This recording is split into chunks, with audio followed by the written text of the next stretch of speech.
السلام علیکم ورحمۃ اللہ وبرکاتہ۔ آج میری مہندی تھی اور اسی وجہ سے پورے گھر میں خوب چہل پہل اور رونق تھی۔ آج صبح سے ہی مہمانوں کا آنا جانا لگا ہوا تھا۔ میرے کزنز بڑے حال نما کمرے میں میوزک لگا کر رات مہندی کے فنکشن کے لیے ڈانس کی تیاری میں لگے تھے، اور میری کزنز ڈولکی کی پلاننگ کے ساتھ ساتھ ایک دوسرے کو اپنے لباس دکھانے میں مصروف تھی۔ بزرگ خواتین بھی ایک دوسرے سے ملنے کے بعد باتوں میں مصروف ہو گئی تھی۔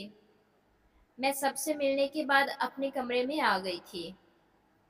میرے ساتھ میرے کمرے میں صرف میری دوست روبی موجود تھی، جو میری بچپن کی دوست تھی۔ اس کا گھر میرے گھر کے قریب تھا، اس لیے وہ آج صبح سے میرے ساتھ تھی۔ اس کی ماما بھی نیچے میری ماما کے ساتھ مل کر مہمانوں کی دیکھ بھال کر رہی تھی۔ ہم دونوں باتوں میں مصروف تھی کہ میرا فون بجنے لگا اور نمبر دیکھتے ہی میں ساکت رہ گئی۔ کس کی کال ہے؟ روبی نے مجھے یوں ساکت دیکھ کر پوچھا۔ ایان کی کال ہے۔ میں نے فون سے نظریں ہٹا کر روبی پر مرکوز کی۔ کال ریسیو مت کرنا۔ جب تمہارے گھر والے اس کے رشتے کو رد کر چکے ہیں اور اب تمہاری شادی ہونے والی ہے تو اسے تمہاری یاد کیوں آنے لگی ہے؟ روبی نے صاف منع کر دیا کہ میں اس سے بات نہ کروں۔ تم اس کے مزاج کو جانتی ہو، جب تک بات نہیں کرو گی وہ پیچھا نہیں چھوڑے گا۔ میں نے بھی بسی سے فون اور کبھی روبی کو دیکھا۔ اب جب اسے تمہاری شادی کا پتہ چل گیا تب بھی وہ ہنگامہ کرنے سے باز نہیں آئے گا۔ تمہیں بھی یونیورسٹی کے سب سے بدتمیز اور گنڈے نے ہی پسند کرنا تھا۔ بس اس کا نمبر بلاک کرو اور جان چھڑواؤ۔ روبی نے پہلے تو پریشانی سے مجھے دیکھا، پھر نمبر بلاک کرنے کا مشورہ دیا۔ میں نے کال ریسیو کرنے کی بجائے تیسری کال کے بعد اس کا نمبر بلاک کر دیا، اور پھر ہم دونوں نے خود کو مطمئن کر دیا کہ اب سب کچھ ٹھیک ہے، لیکن ایسا نہیں تھا۔ شام ہوتے ہی ماما نے روبی کے ساتھ مجھے بیوٹی سیلون بھیج دیا تاکہ فنکشن شروع ہونے سے پہلے میں تیار ہو کر واپس آ جاؤں۔ جیسے ہی ڈرائیور ہمیں یہ کہہ کر وہاں ڈراپ کر کے نکلا کہ بڑے صاحب نے بلایا ہے، گھر پر بھی کام ہے، وہ 1 گھنٹے تک آ کر ہمیں پک کر لے گا، تو ایک کار سے 2 لڑکے نکلے۔ ہم دھیان دیے بغیر سیلون کے داخلی دروازے کی طرف بڑھے ہی تھے کہ پیچھے سے کسی کی آواز سنائی دی، سجل۔ یہ آواز تو میں لاکھوں میں بھی پہچان سکتی تھی۔ میں نے روبی کو دیکھ کر بامشکل تھوک نگلا، اور پھر جیسے ہی مڑ کر دیکھا تو وہاں ایان ہی کھڑا تھا۔ جیسے کہ میں نے سوچا تھا، میری کال ریسیو کیوں نہیں کی اور پھر نمبر بھی بلاک کر دیا؟ وجہ پوچھ سکتا ہوں؟ ایان نے مجھے دیکھ کر سوال کیا۔ نہیں، یہ تمہیں وجہ کیوں بتائے گی؟ اس کے پاس تمہارے کسی سوال کا کوئی جواب نہیں ہے، تو بہتر یہی ہے کہ جیسے آئے ہو ویسے ہی الٹے قدم لوٹ جاؤ۔ میری بجائے روبی نے اسے جواب دیا۔ تم سے نہیں، میں سجل سے بات کر رہا ہوں۔ اس کو یہاں سے لے جاؤ، طاہر۔ ایان نے ساتھ کھڑے دوست کو اشارہ کیا تو وہ روبی کو کلائی سے کھینچ کر وہاں سے لے جانے لگا۔ میرا اور روبی کا احتجاج درے کا درا رہ گیا، کیونکہ وہ تو ہماری کوئی بات سننے کو تیار ہی نہیں تھا۔ طاہر روبی کو مجھ سے دور گاڑی کے پاس لے گیا۔ اب تم کچھ کہو گی؟ میں نے کہا تھا نا کہ تم صرف میری ہو، پھر یہ سب کیا ہے؟ کیوں آئی ہو یہاں تیار ہونے؟ ایان میرے نزدیک ہوا اور اب وہ میرے بالکل قریب کھڑا تھا۔ میرے گھر والے تمہارے رشتے سے انکار کر چکے ہیں، تو پھر یہ سب کیا ہے؟ اب مجھ سے رابطہ کرنے کی آخر کیا وجہ بنتی ہے؟ میں نے اسے جواب دینے کی بجائے الٹا اس سے سوال کر دیا۔ انہوں نے انکار کیا تھا، لیکن میرے دل نے نہیں کیا۔ نہ تم مجھے پسند آ گئی ہو تو بس تم ہی چاہیے ہو، اور کوئی نہیں۔ وہ اس قدر قریب کھڑا تھا کہ اس کی سانسوں کی حرارت مجھے اپنے چہرے پر محسوس ہونے لگی اور میرے ہوش اڑنے لگے تھے۔ ایان، خدا کے لیے یہاں سے چلے جاؤ، کیونکہ میں اپنے والدین کی مرضی کے خلاف نہیں جاؤں گی۔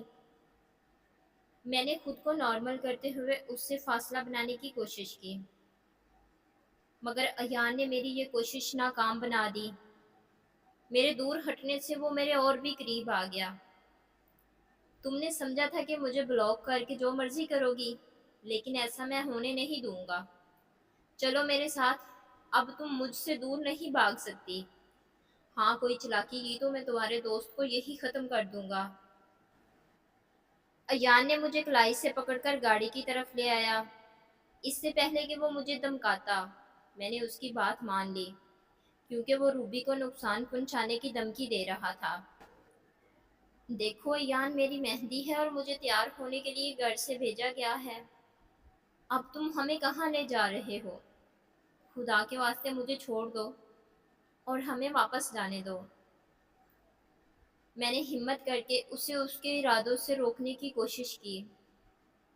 جانتی ہو، جب سے تم نے نمبر بلاک کیا تھا، میں تمہارے گھر کے قریب کھڑا انتظار کر رہا تھا کہ کب تم باہر آؤ۔ آج تمہاری مہندی ہے اور تم تیار ہونے کے لیے نکلی۔ ہم تمہارا پیچھا کر رہے تھے۔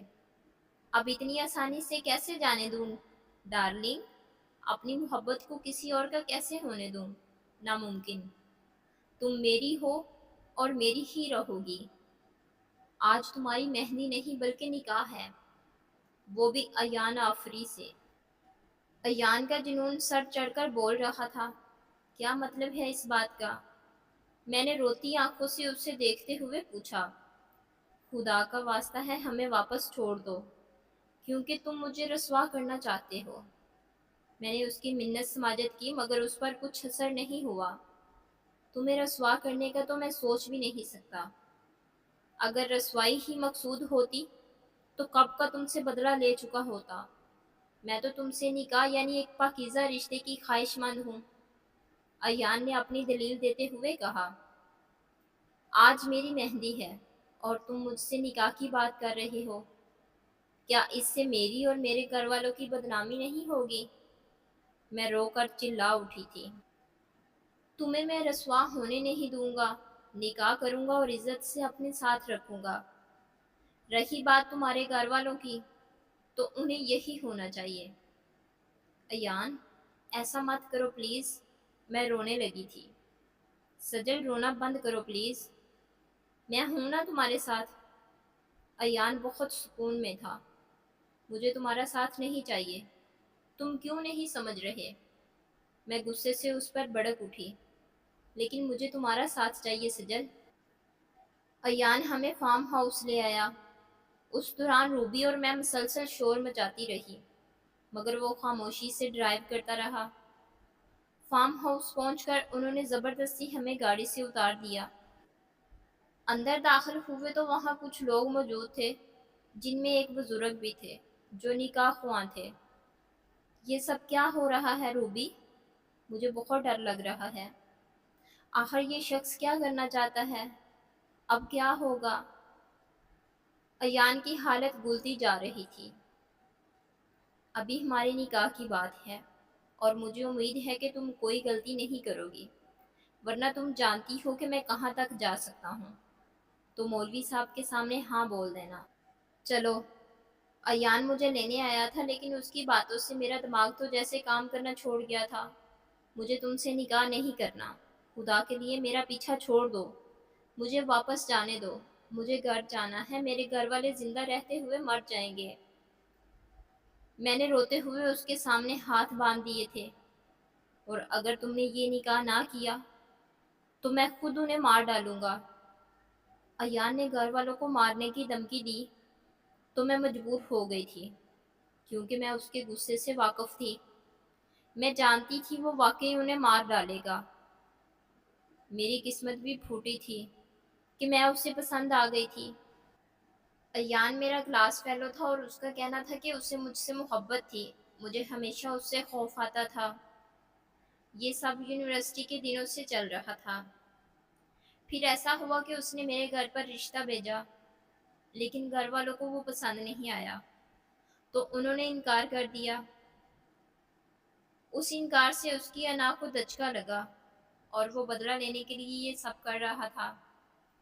ٹھکرائے جانے کے بعد وہ خاموش ہو گیا۔ اس نے کبھی مجھ سے رابطہ نہیں کیا تھا، اور جب میرا رشتہ طے ہو گیا اور اب میری شادی ہو رہی تھی تو وہ اچانک درمیان میں آ گیا۔ ڈر کے مارے میں نے اس سے نکاح کر لیا تھا۔ نکاح ہوتے ہی سب نکل گیا، مجھے کمرے میں لے آیا۔ میرا خوف اکیلے میں اس کی موجودگی کی وجہ سے بڑھتا جا رہا تھا۔ دل خوف سے دھڑک رہا تھا۔ جیسے ہی وہ میرے قریب آیا میں پیچھے ہٹتی جا رہی تھی، اور پھر یوں ہوا کہ پیچھے ہٹتے ہٹتے میں دیوار سے جا لگی۔ اب وہ میرے سامنے کھڑا تھا۔ اس نے دیوار پر اپنے دونوں ہاتھ رکھے، میری وہاں سے نکلنے کی تمام راہیں بند کر دی تھی۔ اب تو تمہاری بیوی ہوں، یاد رکھو نکاح پر نکاح نہیں ہو سکتا۔ تمہیں اب خود سے دور جانے نہیں دوں گا، لیکن آج رات گھر والوں کو خوش ہو لینے دو، پھر کل ملتے ہیں، کبھی نہ بچھڑنے کے لیے۔ اس کی بات سن کر میں دوبارہ رونے لگی۔ کچھ سمجھ نہیں آ رہا تھا یہ کیا ہو گیا ہے اور آگے کیا ہونے والا ہے۔ ایان مجھے اور روبی کو طاہر کے ہمراہ واپس سے لان چھوڑنے آیا، اور وہ دونوں ہمیں وہاں چھوڑ کر واپس جا چکے تھے۔ اب کیا کرو گی؟ روبی نے مجھ سے سوال کیا۔ اب کیا کر سکتی ہوں، نکاح کر چکی ہوں، جس کے بارے میں کسی کو کچھ نہیں بتا سکتی، اور گھر والے جہاں شادی کرنا چاہتے تھے اب وہاں شادی نہیں کر سکتی۔ یہ مہندی والا ڈرامہ اب مجھ سے نہیں ہوگا۔ گھر والوں سے کچھ کہنے کی ہمت نہیں ہے، بس اب مجھے مر جانا چاہیے۔ میں اس وقت اتنی کمزور ہو چکی تھی کہ کوئی حل نظر نہیں آ رہا تھا۔ خودکشی نہیں، پاگل مت بنو، یہ کیا بکواس کر رہی ہو؟ اس سب میں تمہاری کیا غلطی ہے؟ مگر میں روبی کی بات سنے بغیر سڑک پر دیوانہ وار دوڑنے لگی تھی۔ میرا بیگ روبی کے پاس رہ گیا اور میں بھاگنے لگی۔ روبی نے موبائل نکال کر ایان کا نمبر ان بلاک کیا اور اس سے رابطہ کرتے ہوئے میرے پیچھے دوڑی۔ اس نے ایان کو بتایا کہ میں سیلون جانے کی بجائے کسی گاڑی کے نیچے آ کر مرنے کی کوشش کر رہی ہوں۔ وہ بھی زیادہ دور نہیں گئے تھے۔ روبی موبائل بیگ میں ڈال کر میرے پیچھے بھاگی۔ رک جاؤ پلیز، پاگل مت بنو۔ مسائل سے بھاگنے کی بجائے انہیں حل کیا جا سکتا ہے۔ روبی مجھے روکنے کی ہر ممکن کوشش کر رہی تھی، لیکن میں کہاں رکنے والی تھی۔ روتے ہوئے بھاگتی جا رہی تھی، اور بھاگتے بھاگتے ہم کافی دور نکل آئے تھے۔ سڑک پر چلنے والی چند گاڑیاں مجھے بچاتے ہوئے سائڈ سے نکل جاتی تھی۔ کچھ فاصلے پر پل نظر آیا تو میں نے سوچا کہ اس سے نیچے چھلانگ لگا دوں گی۔ یہ سوچتے ہوئے ایک گاڑی میرے سامنے آ کر رک گئی۔ اس کی تیز روشنی نے میری آنکھوں کو چکا چوند کر دیا۔ گاڑی کے قریب جاتے ہوئے مجھے زبردستی فرنٹ سیٹ پر بٹھا دیا۔ یہ حرکت کیوں کر رہی ہو؟ اس نے مجھے غصے سے ڈانٹا۔ مجھے نہیں جینا، مجھے مرنے دو۔ میں گھر والوں کو کیا جواب دوں گی؟ میں نے روتے ہوئے اس سے کہا۔ یہ سب میں اپنے ہوش و حواس میں نہیں کر رہی تھی، اس لیے تم سے شادی نہیں کی تھی کہ تم مجھے مرنے دو گے۔ ایان، کسی کو کوئی جواب دینے کی ضرورت نہیں ہے۔ وہ جیسے فوراً ہی مجھے روتے دیکھ کر پگھل گیا تھا۔ اس نے میرا ہاتھ تھام لیا تھا اور پھر سے کہا، چپ چاپ گھر جاؤ اور مہندی کی تقریب میں شرکت کرو۔ کسی سے کچھ بھی کہنے کی ضرورت نہیں ہے، میں سب دیکھ لوں گا۔ یقین رکھو مجھ پر، جو کچھ ہوا ہے وہ میں نے جذبات میں آ کر کیا، کیونکہ میں تمہیں کسی اور کا ہوتے نہیں دیکھ سکتا تھا۔ لیکن اب سب کچھ ٹھیک بھی میں ہی کروں گا، تم فکر نہیں کرو۔ سارے مسائل کے باوجود میرا یقین دلا کر اس نے میرے آنسو صاف کیے اور مجھے سیلون لے آیا، جہاں تھوڑی ہی دیر میں مجھے تیار کر دیا گیا۔ اتنے میں ڈرائیور بھی آ چکا تھا۔ ہم واپس گھر آ گئے، لیکن تمام راستے ہم دونوں یعنی روبی اور میرے درمیان خاموشی برقرار رہی، تاکہ ڈرائیور کے کانوں تک کوئی بات نہ پہنچ جائے۔ لیکن اندر سے میں اتنی ہی خوف زدہ تھی۔ مہندی کی تقریب کی تمام رونق مجھے بے رنگ لگ رہی تھی۔ نہ تو میری رسومات میں کوئی دلچسپی رہی اور نہ ہی کسی اور چیز میں، کیونکہ میرا دماغ ایک ہی بات میں الجھا ہوا تھا کہ جب یہ سب گھر والوں کو پتہ چلے گا تو کیا ہوگا۔ مہندی کے رسومات کے فوراً بعد میں سر درد کا بہانہ بنا کر روبی کے ساتھ وہاں سے اٹھ گئی اور اپنے کمرے کی طرف آ گئی۔ میں نے ساری رات اسی فکر میں گزار دی کہ کل صبح کیا ہوگا۔ نہ تو رات کو کھانا کھا سکی اور نہ ہی صبح ناشتہ کرنے کو دل تھا، کیونکہ تناؤ بڑھتا جا رہا تھا۔ دن کو گھر والوں نے مجھے دوبارہ سیلون بھیج دیا تھا برائڈل میک اپ کے لیے۔ ایان، تم کہہ رہے تھے کہ سب ٹھیک ہو جائے گا، تو اب کیا ٹھیک ہوگا؟ گھر والوں نے مجھے دلہن بننے کے لیے سیلون بھیج دیا ہے، اس کے بعد جانتے ہو کیا ہوگا؟ میں نے گاڑی سے اترتے ہی ایان کو کال کی۔ کہا، کیوں فکر کرتی ہو؟ میں ہوں نا، تم تیار ہو جو، باقی سب میں دیکھ لوں گا۔ ایان کا اطمینان بھرا لہجہ اب بھی ویسا ہی تھا، اور میں یہاں سوچ سوچ کر عادی ہو گئی تھی۔ روبی اور میں برائڈل ڈریس اور زیورات اور سینڈلز اٹھا کر اندر چلے گئے۔ پتہ ہی نہیں چلا کہ انہوں نے اتنی جلدی مجھے تیار بھی کر دیا تھا۔ یہ مجھے جلدی لگ رہا تھا، کیونکہ میں چاہتی تھی کہ وقت یہیں تھم جائے۔ تیار ہو کر روبی اور میں سیلون سے نکلے تو ڈرائیور انتظار میں وہیں کھڑا تھا۔ وہ ہمیں سیدھا شادی ہال لے گیا۔ حالانکہ اب بدنامی کے خوف سے میں وہاں نہیں جانا چاہتی تھی، لیکن جانا تو تھا ہی۔ ہم وہاں پہنچے تو گھر والوں کے ساتھ ساتھ تمام مہمان بھی وہاں موجود تھے، لیکن بارات ابھی تک نہیں آئی تھی۔ وقت گزرتا گیا اور لڑکے والوں کی کوئی خبر نہ آئی۔ یہاں سے رابطے کی کوشش کی گئی تو انہوں نے شادی سے انکار کر دیا کہ ان کے لڑکے کو کوئی اور لڑکی پسند ہے اور وہ یہ شادی نہیں کر سکتے۔ تب ایک بلا تو ٹلی کہ کم از کم نکاح تو نہیں ہوگا۔ ماموں اور بابا بہت زیادہ فکر مند ہو گئے تھے کہ خاندان میں کتنی بدنامی ہوگی، لیکن روبی نے بتایا کہ ایان وقت پر پہنچ گیا اور اس نے میرے گھر والوں سے کہا کہ وہ ان کی عزت بچائے گا اور مجھ سے شادی کرے گا۔ اس نے گھر والوں کے سامنے یہ وضاحت کی کہ وہ دولہے کا دوست ہے اور اس کے بلانے پر آج ہی دوسرے شہر سے اپنا ایک اہم کام چھوڑ کر یہاں آیا ہے۔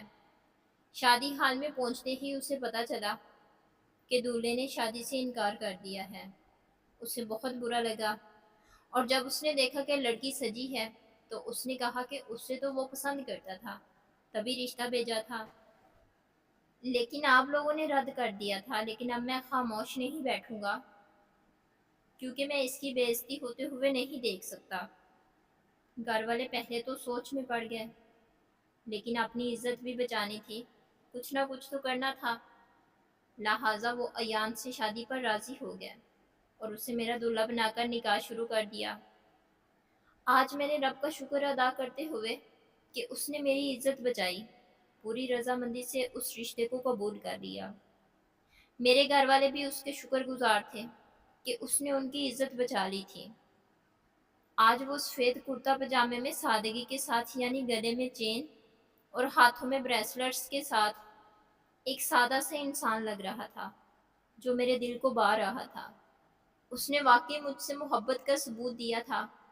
جذباتی پن میں جو غلط فیصلہ لیا تھا، پھر اس نے بہت اچھی طریقے سے سنبھال بھی لیا کہ سارے معاملے میں کسی کو بھنک بھی نہ پڑی۔ بس ایک روبی اور طاہر ہمارے نکاح سے واقف تھے۔ رخصتی کے بعد میں اس کے گھر آئی تو بڑی شان سے استقبال ہوا۔ نہ صرف پھولوں کی پتیاں پھینکی گئی، بلکہ مین ڈور سے ہمارے کمرے کے دروازے تک، بلکہ بستر تک ہماری راہوں میں پھولوں کی پتیاں بچھائی گئی تھی۔ پھر کمرے کو بھی گلاب کے پھولوں سے سجایا گیا تھا۔ میں یہ سب تیاری دیکھ کر حیران ہوئی۔ میں دلہن بنی بستر پر بیٹھی ایان کا انتظار کر رہی تھی، جب تھوڑی ہی دیر میں خوبصورت خوشبو کے ساتھ وہ اندر داخل ہوا۔ تو اب میری محبت پر یقین کرتی ہو؟ ایان نے میرے سامنے بیٹھتے ہی میری ٹھوڑی سے میرے چہرے کو اوپر اٹھاتے ہوئے پوچھا۔ میں نے صرف مسکرا کر سر کو ہلا دیا۔ اس نے اپنے ایک دو دوستوں کے ذریعے لڑکے والوں کے گھر کچھ کرائے کے گنڈے بھیج کر ایسا دمکایا کہ انہوں نے سارا الزام خود پر ڈال کر شادی سے انکار کر دیا۔ اور دیکھو، میں نے اپنی محبت کو رسوائی سے بچا لیا اور پا بھی لیا۔ میں اس کی کامیابی پر حیرت زدہ ہو کر مسکرا اٹھی۔ وہ میرے لیے بدل چکا تھا۔ کانوں میں بالی، کلائی میں بریسلٹس اور گلے میں چین جو مجھے برے لگتے تھے وہ سب سے آزاد میرے سامنے بیٹھا تھا، اور لہجے میں بھی تبدیلی تھی۔ نرمی سے بات کرتے ہوئے مجھے پیارا لگنے لگا۔ اجازت ہو تو آج اپنی بیوی سے نزدیکی بڑھا سکتا ہوں، اب تو ڈر کے مجھ سے دور نہیں بھاگو گے؟ ایان نے میرا ہاتھ اپنے لبوں سے لگاتے ہوئے پوچھا تو میرے رخسار پر شرم سے لالی بکھرنے لگی تھی، جو میری رضامندی کا ثبوت تھا۔ ایان جو کہ گنڈا مانا جاتا تھا، محبت نے اسے بدل کر ایک اچھا انسان بنا دیا تھا، جس نے اپنی محبوبہ کو رسوائی سے بچا کر اپنے نام کر لیا تھا۔ مزید اچھی ویڈیوز کے لیے میرے چینل کو لائک، سبسکرائب اور شیئر کریں۔ ملتے ہیں نیکسٹ ویڈیو میں، تب تک کے لیے اللہ حافظ۔ اپنا بہت سارا خیال رکھیے گا اور دعاؤں میں یاد رکھیے گا۔